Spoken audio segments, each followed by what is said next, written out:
Welcome back to Let's Play My Friendly Neighborhood. I'm BurningDogFace, and last time we went up this elevator, and now we're not in the sewers anymore, so I'd say things are already improving. I do find myself questioning why in God's name Norman didn't ride the elevator all the way up, but that's just me. Shout out to Yornik, who says, well, if Norman is trying to count to 10, the alphabet is an interesting approach to it. I mean, he will reach X eventually, which is very much 10. Oh, Norman, you're thinking 10, or is it X, levels above us mere humans?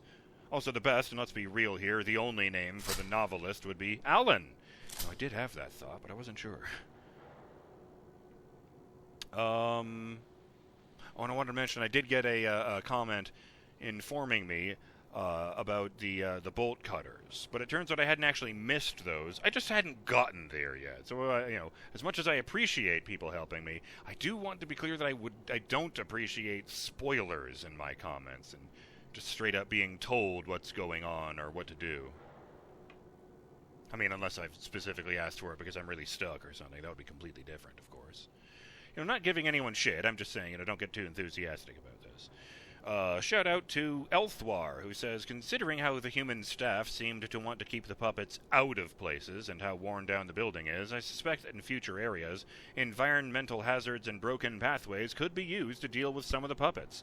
Either take them down or capture them so they won't be a threat anymore. That would be interesting, just getting them all caught in areas. And while we're at it, shout out to Roshan, who has reached day 1612 of commenting to help with the YouTube algorithm. And I thank you very much for it. Let's see here. I guess I'll just head down here and look at this TV. It looks like it's going to be another live-action Great. cutscene. It's starting again. Oh, no, it's just the TV showing, the overlapping signals and the show.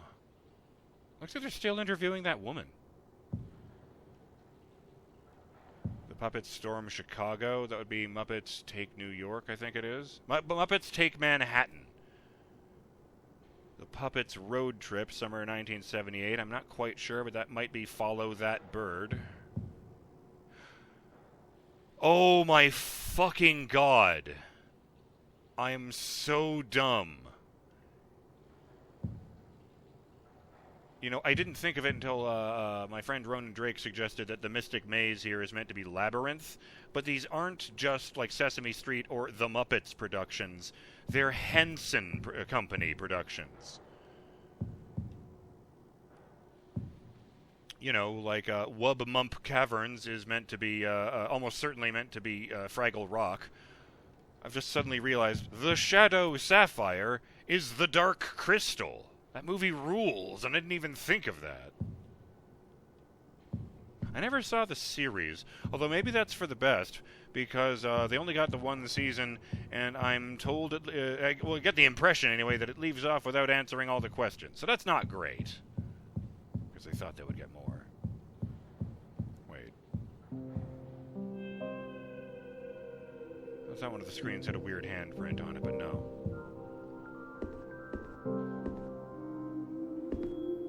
This isn't the lobby. All visitors must check in. Only ring bell once. So we're going to look at the back of this. And I will note... oh, there's an actual Rolodex in there. That's funny. I will note that, there's no pipe here. So if I ring the bell, Ricky can't show up. By the rules we've seen him following so far.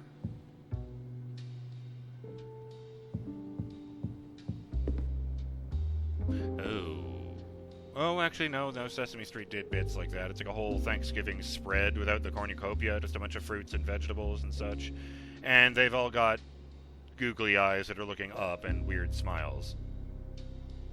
Why are they all looking up? But then I thought, no, West Sesame Street's done weirder shit than that.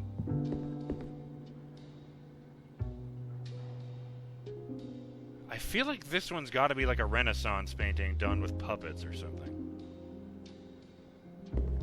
That looks like an exit. Flanked by two giant golden statues of Norman, holding up film reels.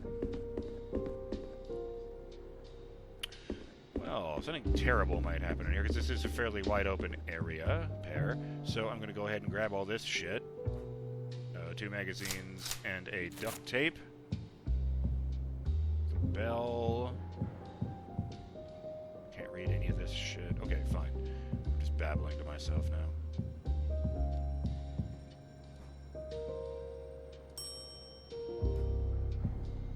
Yeah, I didn't think so. At least I hoped not. Alright, let's try to open the door.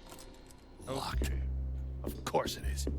Gordon, listen to your goddamn footsteps. You sound like a big dude.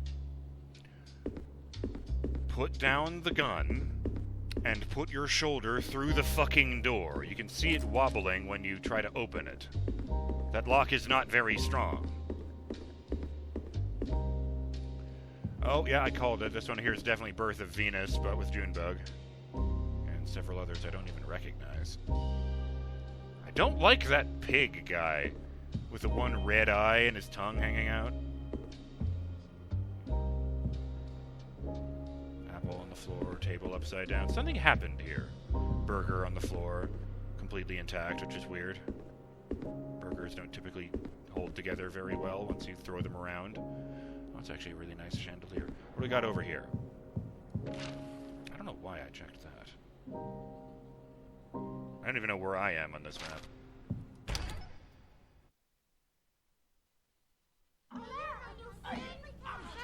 Oh, God. I see the taxi guy and what appear to be 3 hand puppets? I guess those are the ones with the high-pitched voices. I don't like at all that they're looking straight at me and that one's only about 15 feet away. Hey, on second thought, fuck this. Oh, that's what it is. The high-pitched voices sound like Elmo. We can look in there later.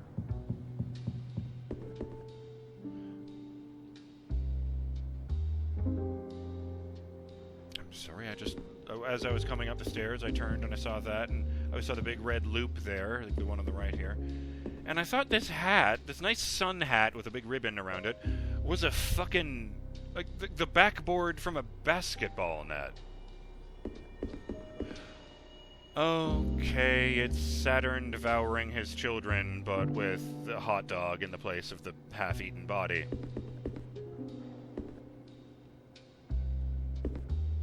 And this is Mona Lisa, but with Ray.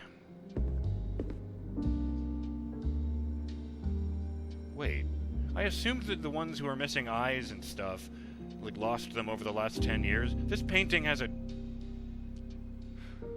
What has a woman I don't recognize carrying Ricky like a pet, and she's only got one eye and an X on the other side? It's a painting. She's supposed to look like that, or they can't replace them.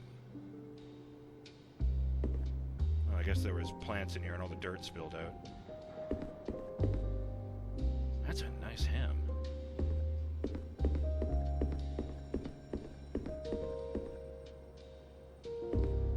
Cookies of several varieties on the floor. Chocolate chip. Ooh, M&M chip. Okay, now I know something. Wait.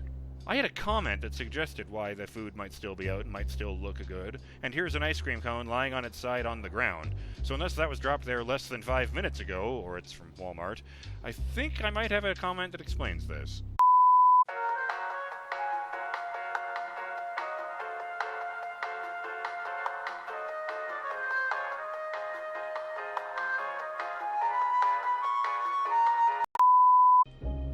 Okay, I found it. Shout out to Yornik, who gives a timestamp to when I found all the food in the dressing room, not the dressing room, the costume room, and said, "Oh, these cookies and pizza and jelly are very much edible and delicious. If you're a puppet, that is. These are props, after all." I could see that here. The place is full of prop foods, and that's why none of it's gone bad. But why is there food scattered all over the ground? Nothing else needs to be wrecked. I fucking knew it. I had that strong suspicion, remember? This is a picture of Pearl as... Oh, god damn it. This painting is called The Girl with a Pearl Earring. And yet she's got those glasses on and the eyes that came with them. I don't know what's going on there. I don't recognize that painting. Let's try this door. Maybe we'll have less horror inside of it. Oh, right. Wrong genre for that. Honestly, yeah. Let's stay here. I hate the ambiance of this room immediately, but at least there aren't 4 puppets staring at me. Not moving, which is creepy. It's a cubicle farm, I think. Everything is fucking trash. It's kind of hard to tell. Oh no, this desk is fine. To the point where... Oh, that's what it is. That's the ship in a bottle I found way earlier is the boat. You know, the one I rode from side to side of the sewers.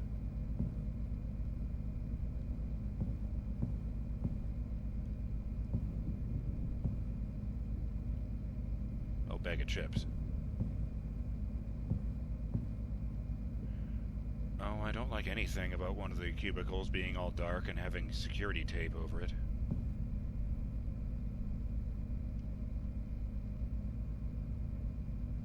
Token. Oh! That particular Norman head is a mug. I'm not sure which side you're meant to drink out of it, because there are spikes of hair on every side except where the handle is. Well, I'll be damned. There really is a tiny basketball backboard in this episode. Someone has, like, desk basketball set up. Fuck me, I wish I had a flashlight. Trying to decide if it's absurd that a show would be using... No, I guess if it closed down in '83, it's fine that they're still using typewriters. Remember, computers were kind of considered a novelty until the 90s. And there was computers were, by the mainstream, computers were considered a novelty, and people who were enjoying computers were considered hopeless nerds who couldn't be made back into normal people. That's not right, and it's not fair, but that's how people viewed it. Oh, I don't like that there's a chunk of the window broken out, as if something broke in through that giant window up there. Alright, let's look in this cardboard box. No handle! Health lacks. The punctuation. What? Achievement unlocked. A powerful point. Find some punctuations. With a picture of a grenade on it. Press the left bumper and right bumper to swap to the punctuations. Make both at once, or... Oh yeah, that's a grenade, alright. I mean, it doesn't look anything like a grenade, but he's holding it in one hand, but... And the icon for ammo is a grenade. It's like a roll of orange tape or wire or something, done up like a spool. I'm not sure what the metal thing in the middle is, just that it has a handle on either side. However, I only got one, and there aren't any enemies here, so I'll just put that away. Usually there was a write-up from Hank. Let's go ahead and double-check all of these cubicles for papers that I can read. Very neatly organized, this one. Very clearly not my desk.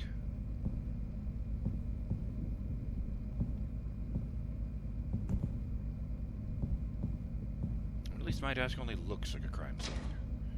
So a magazine, and a bunch of VHS tapes again to interact with. Odd.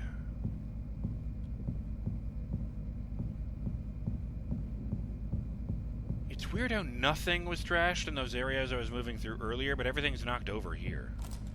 It's locked on the other side. That's fine. I don't know what's on the other side because I haven't found a map yet. I should have known that.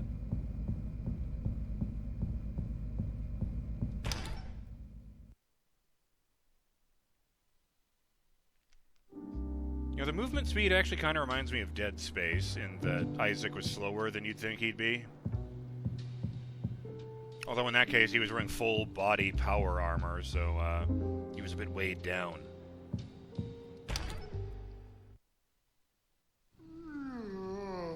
What the?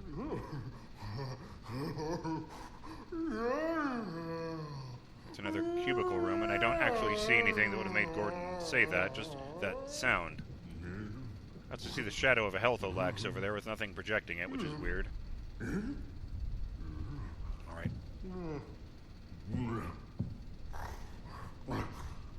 Avian alphabet with Pearl. Was that like a segment from Sesame Street with Big Bird? Okay, run! That was a big green dude. Move.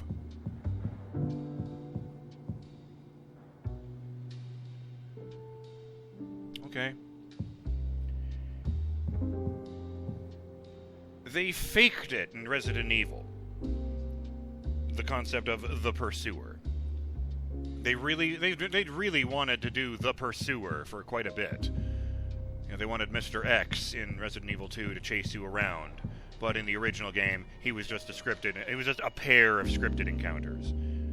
Then they leaned way harder into that idea for Resident Evil 3, where it was just a shitload of scripted encounters that actually made it feel like the Nemesis was chasing you through the city. But again, they were scripted encounters. He'd never show up. You know, if you knew the game, he would never show up and you weren't expecting him, and he would only show up at those pre-designated locations. You know, that's why they made them actual pursuers for the remakes. But I'm still talking about the old ones. What I'm thinking about right now is that the same developer also did the Dino Crisis series, and one of their grand achievements with that was the fact that the Velociraptors in that game will actually pursue you from room to room. Like, they'll give you a few seconds to get away from the door, and then just boom! Fly in.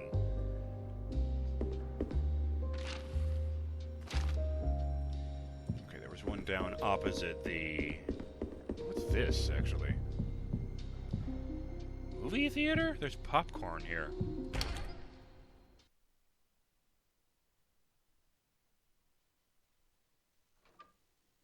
Oh no! 1, 2, 3, 4, 5. At least 5 puppets in this room. And none of them are moving. There's a punctuation in that case over there. And I keep hearing that noise.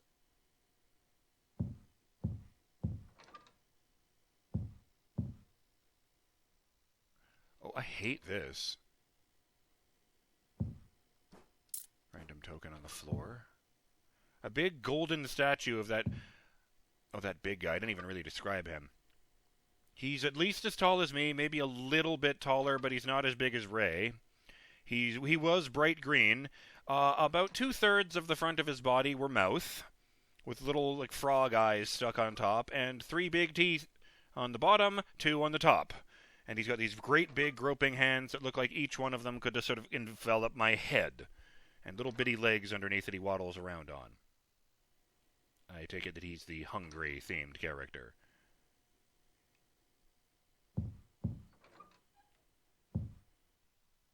It's like if they wanted to design Cookie Monster but had no idea what children found amusing or terrifying. A closet. Just a bunch of paint cans. There's another taxi guy in there. Another grenade. The Friendly Neighborhood theme song by Alex Popoff. I am not going to... It has words and music. I don't read music, so I'm not going to attempt to sing it, because I would be guessing at what the music is meant to be. I, however, did take a screenshot so I can use it in the future. Whoop. Oh, paper. The punctuation. Hank's Inventor Diary, March 12, 1976. There we go. These babies really pack a punch. The release destroys the housing chamber, so I have to keep making new ones. Julia said I should call them the Interrobang, but I think just the punctuation sounds better. Hank. Addendum. I'm going to try making a machine that'll shape a new charge out of a regular ammo index, which will make production much easier. He has very sloppy handwriting. An interrobang, and I know this because I'm a writer and a nerd for words, is a punctuation mark which is almost never used anymore, which consists of a question mark overlapping an exclamation point. It is meant to indicate both a questioning nature or a confused nature, and that you are being forceful when you say it. You probably don't need me to tell you that these days they almost universally instead just put both characters one after the other.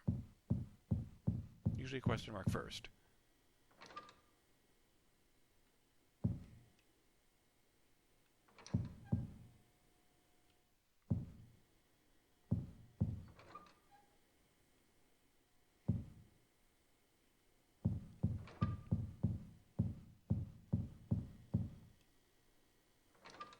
I kind of hate this. The fuck? It's a closet. Right. I kind of don't want to do anything. Because I feel like if I take this big prominent punctuation, that, all these guys are going to get up. Or maybe it's if I go in there and do something. I'm kind of just paralyzed at the moment. Hey. Oh, it's not a token. It's just something. It's like a cookie. Which is just as well as it can't actually seem to get into these aisles. What is that, a baked potato in a rat? No, I guess it's just a crumpled up bag.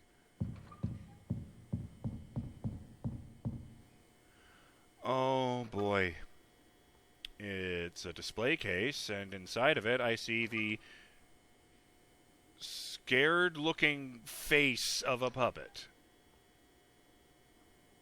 The color's off. It's not Norman. I don't know which one is pink.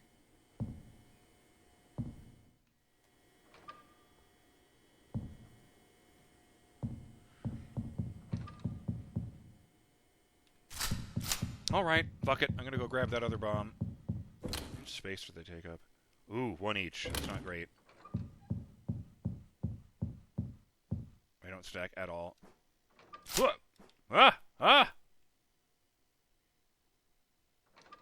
Okay, so it's the mask that will do that then. I'm assuming that's what it is, like a mask. It's either that or it's just, hey, here's somebody's fucking face. And I'm not saying this isn't going to lead to the one polite puppet going, oh, I'll help you out if you bring me my face. And he's just like this horrible thing without a face. Just gonna back up into the corner here. Oof, I'm almost completely full. I've got one space left. I don't even know if I can pick up that thing.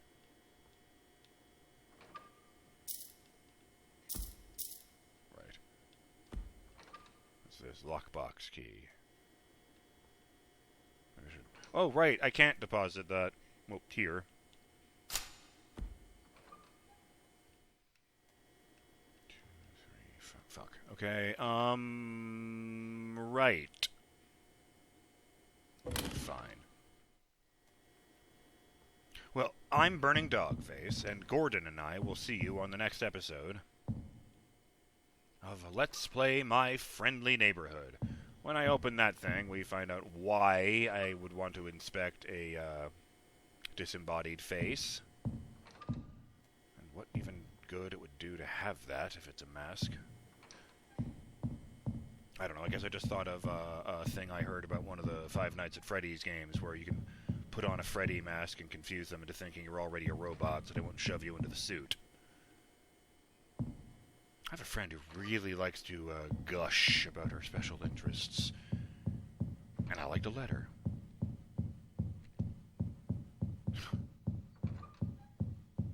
So I learned everything I know about My Little Pony and Five Nights at Freddy's, despite never having actually interacted with either franchise myself. But yes, I'll see you on the next episode of Let's Play MFN, and I hope you have a smiling day till then. Later.